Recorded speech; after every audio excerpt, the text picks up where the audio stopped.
Bwana, kama mnapotuona kumekucha, tuko mkoa wa Dodoma, mkoa wa kiserikali, mkoa wenye nidhamu, mkoa usiotaka ganji. Huyu ni bingwa wetu, ni mkurugenzi wetu mkubwa kabisa kwenye viwanja. Gwamaka nini? Gwamaka Real Estate. Huyu ndo mtu mkubwa hapa Dodoma, anauza viwanja vilivyonyooka, viwanja visiokuwa vina mushkeli, viwanja visiokuwa vina matuta. Huyu ndo Gwamaka Real Estate ambaye ndo anaongoza kutoa maeneo bora, maeneo sahihi. Mtu yoyote, salama mama, njoo ndio kiwanja. Kwa hiyo ana mawili ya kuambia watu wa Dodoma.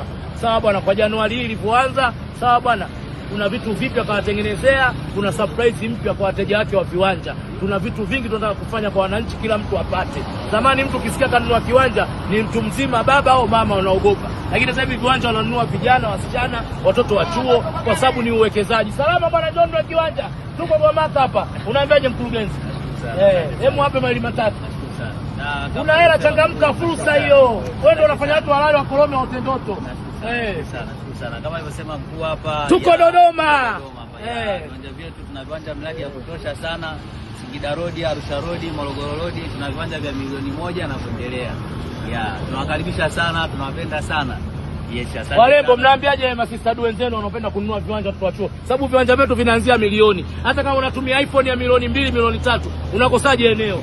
Sasa hivi mambo kujiongeza, wekeni kwenye ardhi watu wa Dodoma. Ardhi ndio kila kitu. Juzi ulisema hapa tulikosimama palikuwa poli. Leo mjini hapa.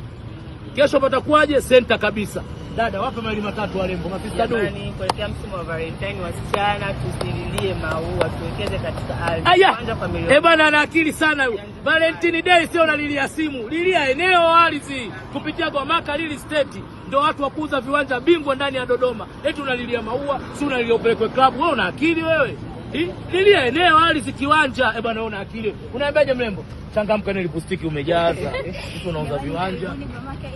Sawa. Vinapatikana vizuri kwa bei nafuu. Karibuni sana. Tunawapenda sana. Na wewe dada, bibi, sogea huko. Unaambiaje watumishi wenzio waje kuchukua viwanja kwa Gwamaka Real Estate? Viwanja bora, viwanja safi. Valentine ndio hiyo. Unaambiaje mrembo? Mutibua.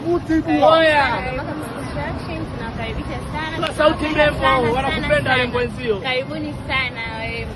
Jamani, hii ndo Gwamaka. Tuko vizuri, tumejipanga kwa kutoa maeneo sahihi, maeneo safi. Jenga gorofa, jenga msikiti, jenga holu, jenga jela. Sisi ndio uje kutuona Gwamaka. Ogopa matapeli. Namba za simu tuko ofisini hapo. Matapeli wamekuwa wengi sasa hivi kwenye viwanja. Angalia kampuni bora, kampuni ambayo inajitangaza mitandaoni na ndio iliyonyooka. Mtu anauza kiwanja anakuambia mimi picha sitaki. Basi yule na kiwanja chake usichukue. Wasomi hai.